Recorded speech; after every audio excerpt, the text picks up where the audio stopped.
La ra ra la ra come squisita la ribollita, e specialmente se ribollita l'è più squisita. Buongiorno, I'm Sofia Milos and today we're going to make ribollita. Ribollita is a Tuscan recipe and its name comes from reboiling. It actually means reboiling vegetables. So if you had a soup, you would add some more vegetables the day after, some bread, and that's the ribollita. Alright, so the ingredients you'll need are, well, you need cabbage, definitely some cabbage, thinly cut. Here we go. You'll need some carrots, thinly chopped as well.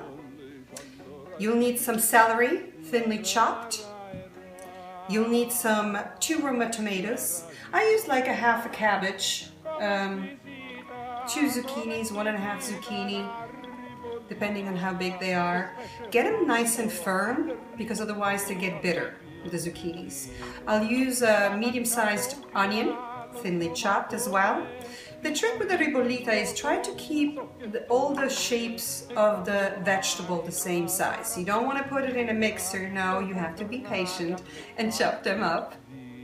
I use here a turnip as well, thinly chopped as well, a can of cannellini beans or fresh beans. You can use leek.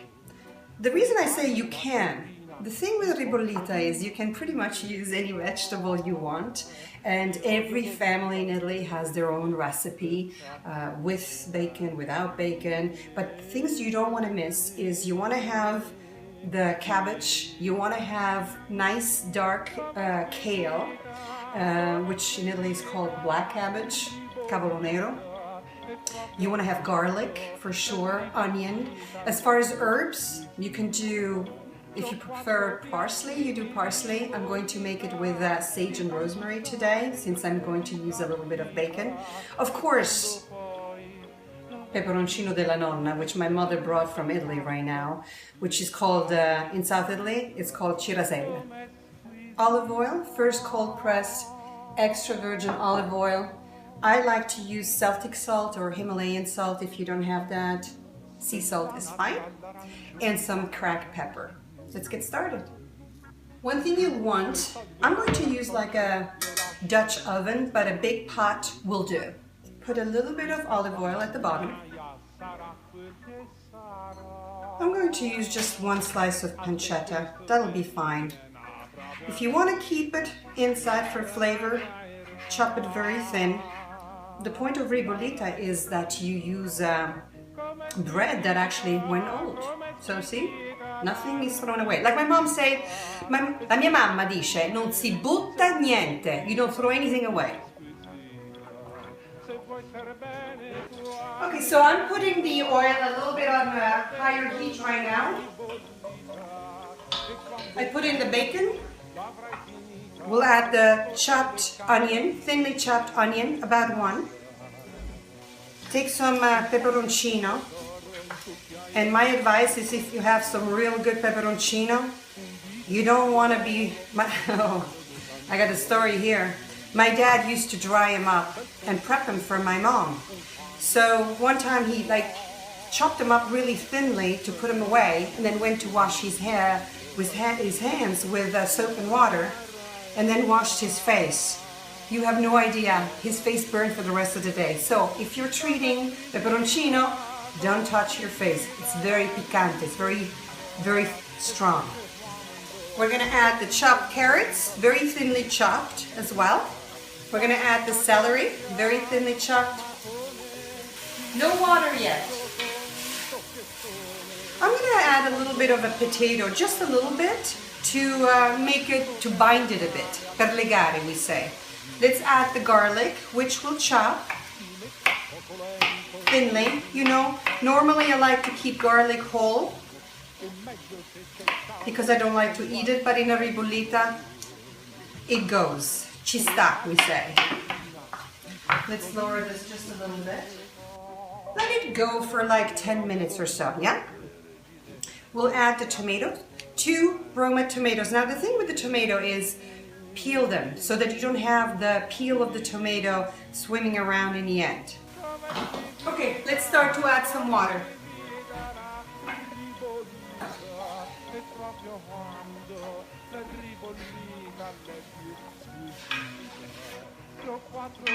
Now, I do it with, you can do it with chicken stock, pre-prepared.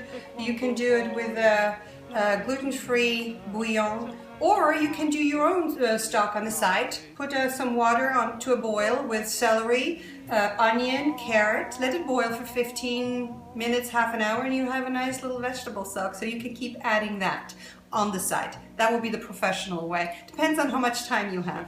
Okay, next thing is leeks. Take them, wash them well, and chop them. 1 whole leek. And very little water at a time as it simmers. You'll add it later on. Add some more water. A cup at a time will work. I've taken a turnip, peeled the skin, chop them thinly as well, about a zucchini and a half. So I'm making sure that the vegetables are always pretty much covered, but it's not like the traditional minestrone where, you know, there's a lot of water, and because the ribollita is sort of, you know, it's a more dense version. Some people like it very dense. Traditionally it was. You can make it more like a soup, but it is pretty dense, and it's cooked in stages if you want to do a really incredibly delicious recipe. All right, I'm gonna add some salt, Celtic salt. Oh, you know, everything is, there's no exact measures. It's whatever suits your taste. So you just have to, I don't know, should I bring my mom in? Mama, in. She's checking herself out, and that's my mom. Have a small potato. I'm using a Yukon potato here. New potato, whatever, something not too starchy.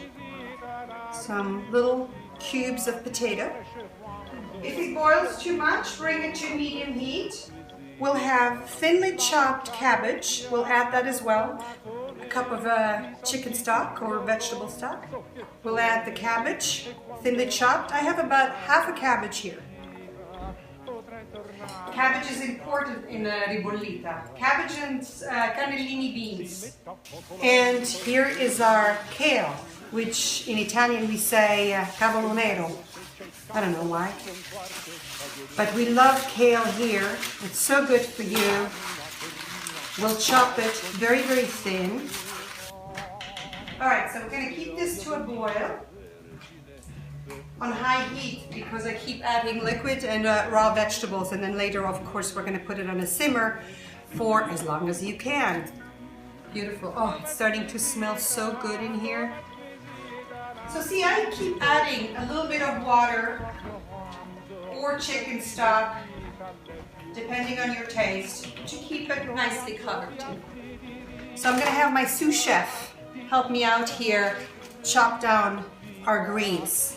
While she's chopping this, I want to show you what my mom brought me from Italy. She brought me peperoncino. You have no idea how lucky everyone is to have, well, you know, how beautiful it is to have family nearby. Unfortunately, my mom is like 10,000 miles away and 17-hour flight, so we don't have the luxury of spending time together, and I feel extremely blessed right now. So I hope you know how blessed you are.